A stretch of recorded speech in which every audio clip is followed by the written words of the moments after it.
များကြီးပြောတက်စီများဖြစ်နေမလားပေါ့ပြေးတဲ့အချိန်အဲ့လိုတွေပြောတဲ့အချိန်မှာကျမလေနည်းနည်းဇူဝေသွားပြငါသမီးရအားငယ်ပြီးများတခုဖြစ်သွားမလားအဲ့လိုမျိုးတွေးတာပေါ့ဒါပေမဲ့အဲ့ပေါ်တဲ့အချိန်မှာဓာတ်ပေါ်တွေပေါ်တဲ့အချိန်မှာကျမအမျိုးသားအဲ့လိုအုပ်ထားတာမြင်တဲ့အချိန်မှာလေကျမရင်ထဲမှာအများကြီးရောပါသူများကြီးဆိုပေါ့နော်ဓာကြီးကိုမကြည့်နဲ့ပေါ့နော်ဟိုဘယ်လိုပြောမလဲမခံစားနိုင်ဘူးဒါပေမဲ့ကျမအဲ့မြင်ကွင်းမြင်တဲ့အချိန်မှာလေကျမစိတ်ကြီးအကုန်ညော့သွားတယ်ဘာကြောင့်လဲငါသမီးရဲ့အေဂျင့်နေတယ်နောက်ဆုံး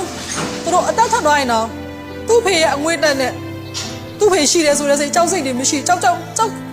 အားကံပြီးတော့မထွက်သွားရအောင်အဲ့အတွက်ကျင်းတဲ့ကျမအဲ့မြင်ကွင်းမြင်လိုက်ရတော့ငါယောက်ျားဘာဖြစ်သမီးတွေအတွက်သူနောက်ဆုံးတော့သူရှိပေးခဲ့တယ်သူပြေးရင်လွတ်တယ်လေ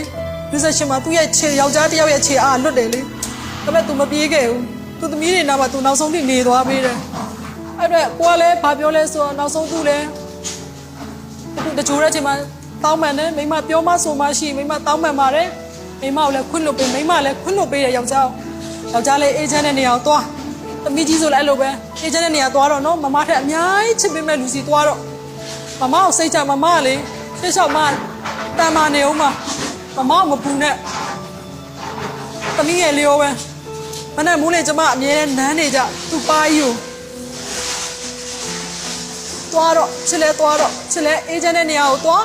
မမတဲ့အများကြီးချစ်ပေးမဲ့လူစီကိုသွားအများကြီးလုပ်ပေးမဲ့လူစီကိုသွားမမကျင်တတ်တယ်